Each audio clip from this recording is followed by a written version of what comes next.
তখন একদিন ওর বউয়ের কাছে মোবাইল থুয়ে গেছে, তো বউ আবার মোবাইল টিপে মনে করেন ফোন দিছে, দেওয়ার পরে এখন ওই বউ ধরে দেখে ওই মহিলা কথা বলছে, প্লিজ রিচার্জ করেন।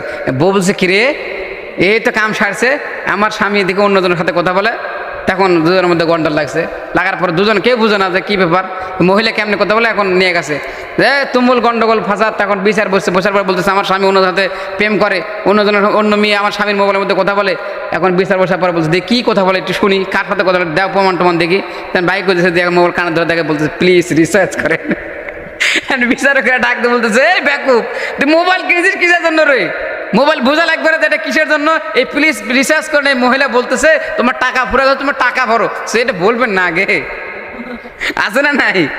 এ বাজান, এখানে যদি প্লিজ রিসার্চ করেন একটা পুরুষ মানুষ বলতে পারতো না, এ কাম হবে না পুরুষ মানুষ বলতে। মহিলা দিয়ে রাখছে মানে একটা আকর্ষণ, কথা বলেন ঠিক কিনা? মানে এটা একটা পরিবারের মধ্যে ঝামেলা।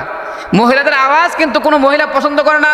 আপনি যতই হুজুর হন, আমি যতই বড় হুজুর হই, যদি রাত 12টার সময় কোনো মহিলা যদি আমার ফোন দিয়ে বলে কি ব্যাপার হুজুর ভালো আছেন, যদি এইটুকু যদি বলে, আর আমার বেবিদের শুনতে পায় যে বলছে যে হুজুর ভালো আছেন নাকি, ও আমার সাথে 3 দিন কোথায় বলবে না, কথা বলেন ঠিক কিনা?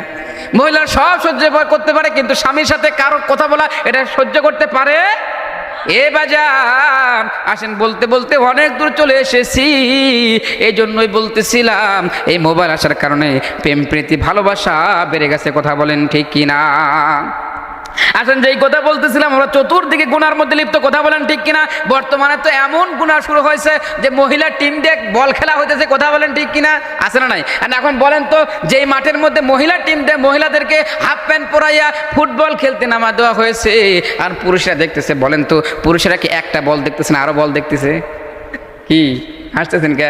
এবার হাসানোর জন্য বলতেছি না, এটা আমাদের নজর খারাপ হয়ে গেছে। আসলে নজর না, এটা আসলে আল্লাহ আমাদেরকে সৃষ্টি করেছে এইভাবেই। মহিলা দেখলেই তো পুরুষের আকর্ষণ হবে, কথা বলেন ঠিক কিনা? আর যে বলবে যে আমার আকর্ষণ হয় না, বলবেন যে ওটা পুরুষ না, ওটা হিজড়া, কথা বলেন ঠিক কিনা? অনেক বাবা আছে, অনেক ভণ্ড বাবা, মহিলাদেরকে নিয়ে নাচানাচি করে, উলঙ্গ বেহায়াপনা করে, রাত্রেবেলা লাইট বন্ধ করে জিকির করতেছে, কথা বলেন ঠিক কিনা?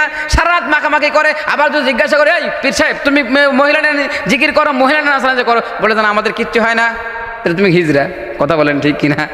হিজড়া পীর সাহেব হয়েছে। তুমি হিজড়া না হলে পরে তুমি যদি বলো তুমি পুরুষ, তাহলে তুমি আমাদের সাথে ধোঁকাবাজি করো, কথা বলেন ঠিক কিনা? এ বন্ধু, এই জন্যই বলতেছিলাম গুনার চতুর্দিকে সয়লাভ হয়ে গেছে। আজকে মহিলাদেরকে দিয়া ফুটবল খেলা শুরু হয়েছে, কথা বলেন ঠিক কিনা? এই জন্য আমার 1 নাম্বার কথা হলো, কোনো মানুষ যদি আল্লাহর ওলি হতে চায় তাহলে এই গুনার থেকে তওবা করার দরকার আছে না নাই?